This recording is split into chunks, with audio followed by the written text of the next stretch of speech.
This week on the Husky Update.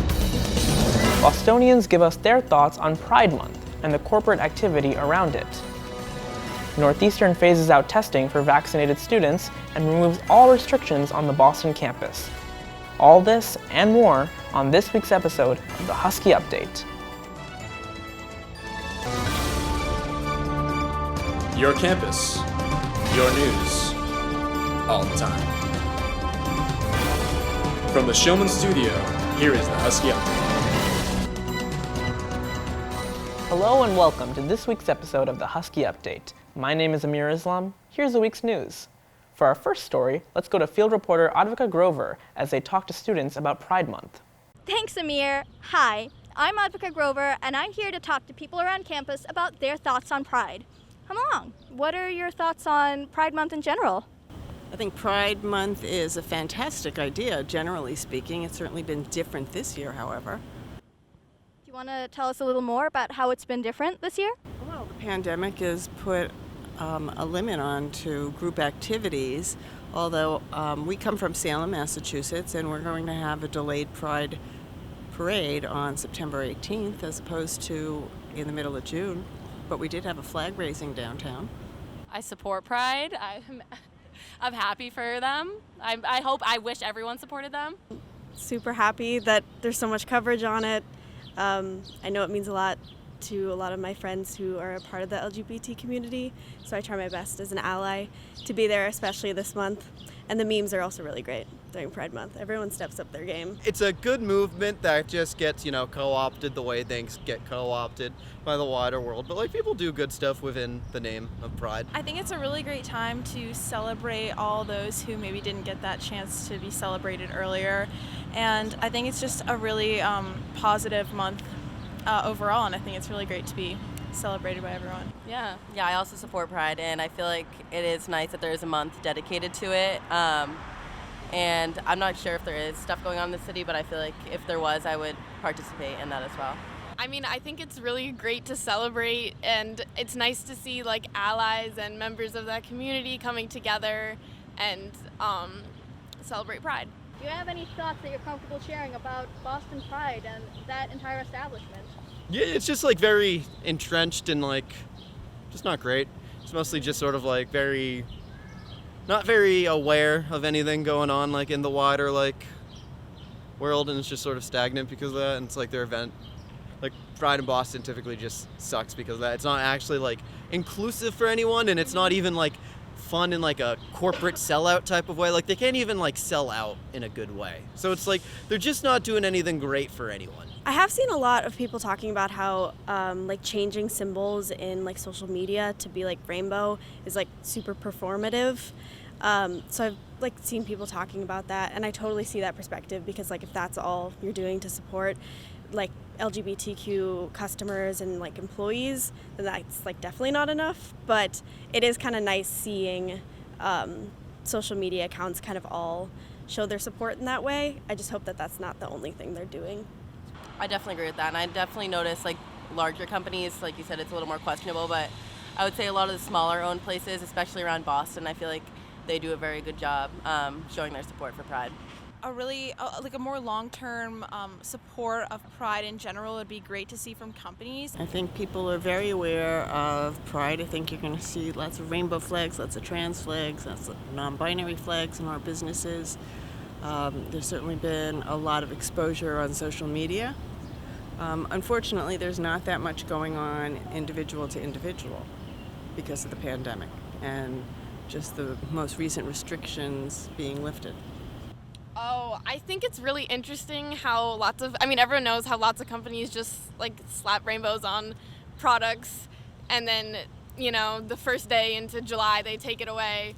So, I definitely want to see, leaders in those companies, speak out and, actually do something, donate or show that they genuinely have good intentions and not just, want to prove that they're not homophobic.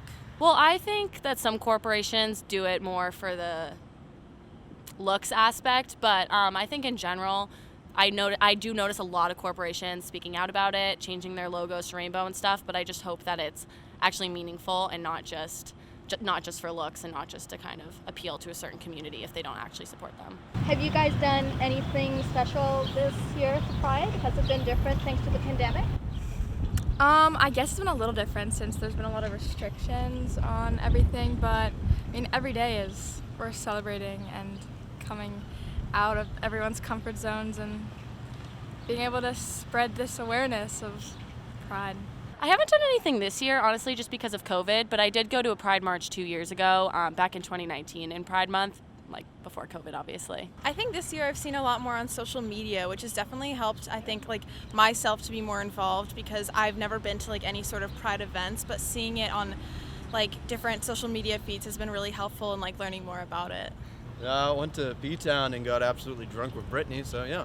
In the past, I've like gone to the Pride parades. I didn't do that this year just because I feel like we're all kind of figuring out what we feel comfortable with after like being vaccinated and like still making sure that the people around you feel comfortable.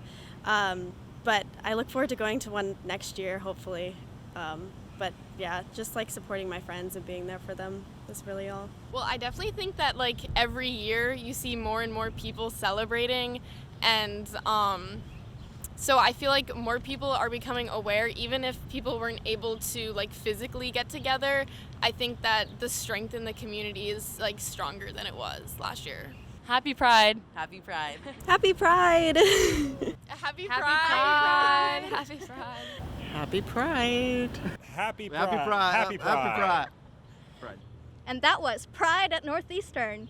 I've been Advika Grover. Back to you, Aamir. Thanks, Advika. In other news, Northeastern University has explained how students can confirm their vaccination status with the school. By August 15th, students must fill out the vaccine verification form, where they be asked to provide the date and manufacturer of their vaccine. Students will also need to upload a photo of their vaccination card. Students who are vaccinated through Northeastern do not need to fill out the form. The form also allows for students to request a vaccination exemption for medical or religious purposes. However, students who request an exemption must still follow all COVID-19 guidelines, like wearing a mask indoors and being tested once a week. For our next set of stories, we head to remote rapid fire. Thanks, Aamir. I am Tommy DiMartino, and welcome to Rapid Fire. In campus news, the dean of the DeMoore Kim School of Business, Raj Inchambadi, announced that he is leaving Northeastern University in August to take a position at the Illinois Institute of Technology. DeMoore Kim will be led in the interim by Emery Trahan, a finance professor. In national news, a condominium building near Miami Beach collapsed suddenly early Thursday morning, June 24th. At least 4 people are dead and more than 100 unaccounted for. At least 35 people have been rescued so far, but the cause of the collapse is yet to be identified. In other news, former police officer Derek Chauvin was sentenced to 22.5 years in prison for the murder of George Floyd. He'll be eligible for parole after 15 years. In international news, tech mogul and former libertarian candidate for president John McAfee was found dead in his cell at a Catalan prison on Wednesday, June 23rd. He's being held in Spain awaiting extradition to the United States, where he'll be charged for tax evasion. The official cause of his death has been reported to be suicide. That's all for Rapid Fire. Back to you, Aamir. Thanks. That's the news. The rest is up to you. Be sure to like our Facebook page and subscribe to our YouTube channel to stay up to date with the Husky Update. My name is Aamir Islam. Thank you for watching.